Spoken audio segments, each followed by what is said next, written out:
Okay, I'm basically... You made notes. Oh, throughout the whole book. Oh, sorry, we're back, everybody. I have the wrong glasses on because I have reading glasses. We are here celebrating Valerie Bertinelli's new book, Getting Naked. All show long. I just want to read some of my notes. Okay, the first one that I see is after the introduction, and the thing I wrote is that you don't feel sorry for yourself, and you really include others. And I was curious because I haven't read a book in as long as I can remember that had so much of connectivity to other people. It's like this constant hand coming out where your humility reigns supreme, but you also keep acknowledging how universal this is. How and why did you do that? Did you realize you were doing that? It's very much like who you are. This book is like being with Val. There is no falsity. There's not a note that isn't you. This is what it's like to live alongside of you, work alongside of you, and be with you. Yeah, yeah. And I think I write in my journal that way as well, because I know that I have gone back to my journals like from 2 years ago, and I read it just last year. And on the cover of that journal, I wrote, I'm so proud of you for where you've come. Look at how far you've come. And I think this is why journaling is so important, because in the way that I write to myself, I'm putting a hand out like saying, you can do this. It's hard, but we've got this. I mean, there's just not any aspect of anything you're going through that you don't dedicatedly continue to acknowledge other people are going through that too. Were you conscious of that, or is that just who you are and it comes out innately, almost in a way where you don't even notice you're doing it? I don't think I'm noticing it, because I think everybody is important. I think that no matter what you do, you know this as an actor, they say above the line and below the line. I don't believe that. Hate it. You can't do a movie without a below the line people. I've just thought it's always a group project. It's the way you run this show. Like, it's a group effort. You don't think you're high and mighty. You are welcoming. That would not even think about it. Ever. You include everybody, and that I just feel a kindred spirit with you. I just don't understand how someone can think they're better than someone. No one's better than anybody else. Everybody that we meet and that we don't meet, that we walk down the street passing by, they all have their own full, complicated internal life that we don't even know about. We are all our main characters, and we need to understand that as human beings, that we're all connected and that we can't look down on anybody else. We're all full human beings. And everyone has so much to offer. Mm-hmm. You say something here that really moved me, which is, we will let others treat us bad if we treat ourselves bad. How can we possibly discern or know the difference between mistreatment if we're literally doing it to ourselves? It explained so many toxic relationships that I've gotten into. Same. How did you know to identify it or break that cycle?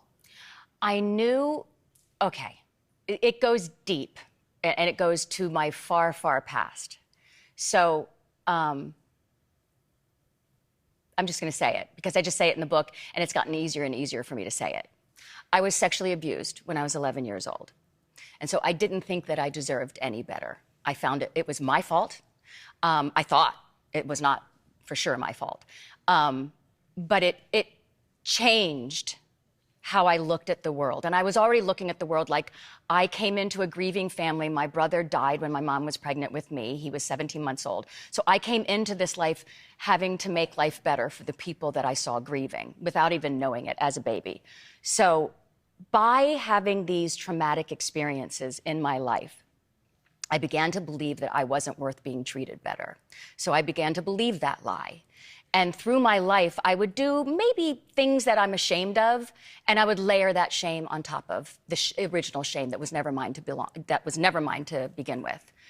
So as I started to get to a point in my life at this ripe old age where I realized I was sharing something a vulnerability, a trauma with someone that I thought I trusted, and then they were then able to use it against me as a weapon to hurt me. Yes. I thought, well, I gave them that weapon. But here's the deal. I can give anybody any weapon, but I can also disarm it. Because if I don't believe it first, and if I dig down, this is when I went looking for EMDR, to get through the experience that first caused my trauma, I knew I had to dig into that to release this shame that I carried with me for decades, self-loathing.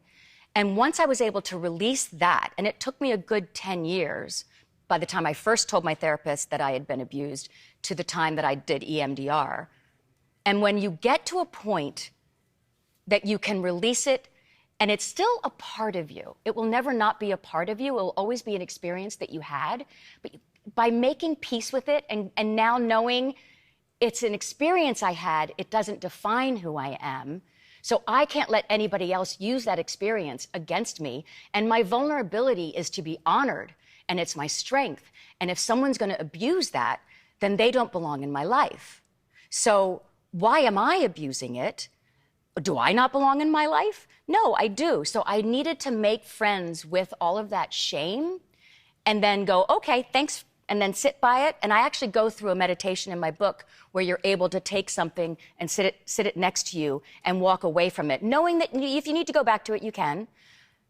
And then I was able to dissolve that. And now I truly feel, for the first time, I know who I am. And I really like who I am. And I like the way that I solve problems, and I like how stubborn I am. And I like that I believe in the best, and I will believe in the best in you until you prove me wrong. And you might not mean it, but sometimes you just need to walk away from those people because it's not good for you, especially if they're making you feel worse about yourself. But only you can let somebody influence you. So as soon as I decided that I like me and that no one can change my mind now, that I'm just going to keep liking me, and I'm just going to be my weird, funky self. And if you like me, great. If you don't, that's okay, too. I love you. We'll be right back.